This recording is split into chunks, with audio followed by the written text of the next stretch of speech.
I laughed at this too. A few years ago I talked about how the massive increase in allergies had gone up across the world, and they're just stumped at what was causing it. They just didn't know. All these specialists, or they can tell us all the things when it suits them to terrify us, like you've got to get your flu shot for a fake flu.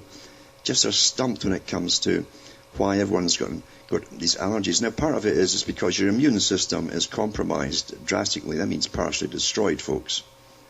And the main reason your immune systems are partly destroyed are for two reasons, really.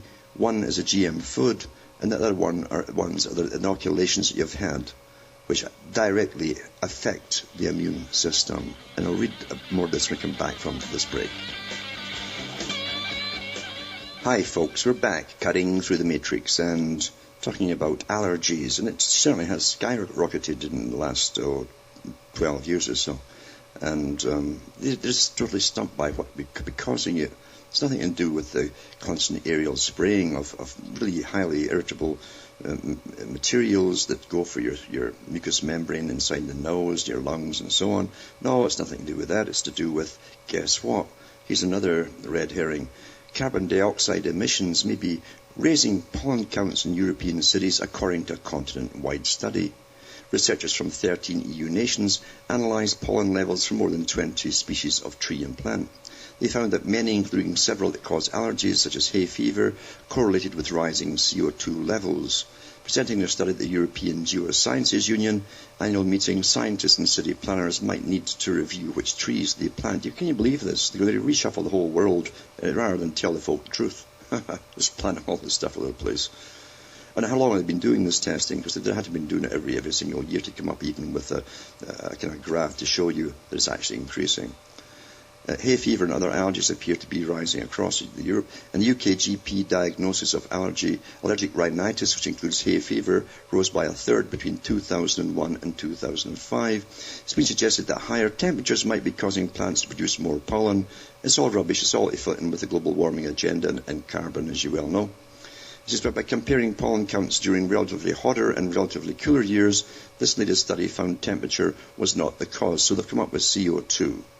It's not the spraying, folks. The stuff you're spraying is harmless. Your barium and aluminum oxide, all these carcinogenic things, is quite harmless. All this chemtrailing, as it's called today, which we've been doing daily since 1998, by the way.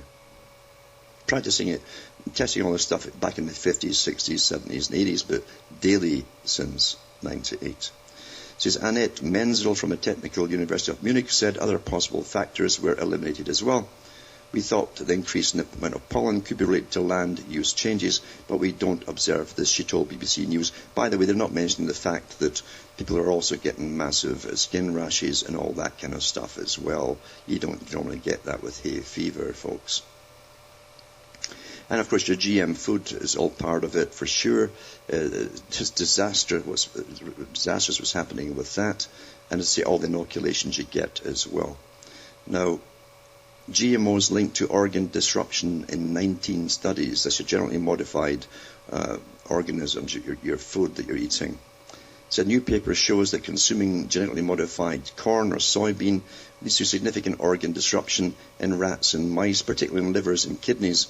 By reviewing data from 19 animal studies, Professors Giles, Eric S.A. or Sarolini and others revealed that 9% of the measured parameters, including blood and urine biochemistry, organ weights and microscopic analysis, were significantly disrupted in the GM-fed animals. The kidneys of males fared the worst, with 43% or 43.5% of all the changes. The liver of females followed with 30.8%.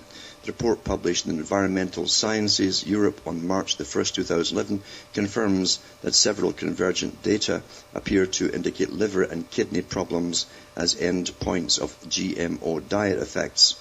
The authors point out that livers and kidneys are the major reactive organs in cases of chronic food toxicity.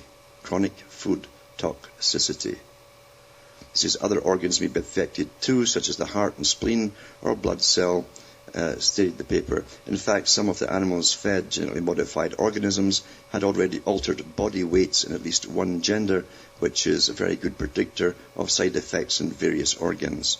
The GM soybean and corn varieties used in the feeding trials constitute 83% of the commercialized GMO that are currently consumed by billions of people.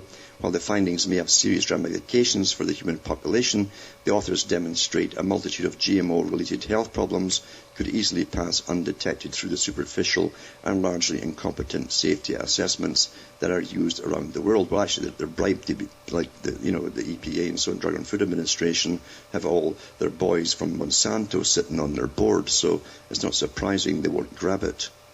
So that's one of them.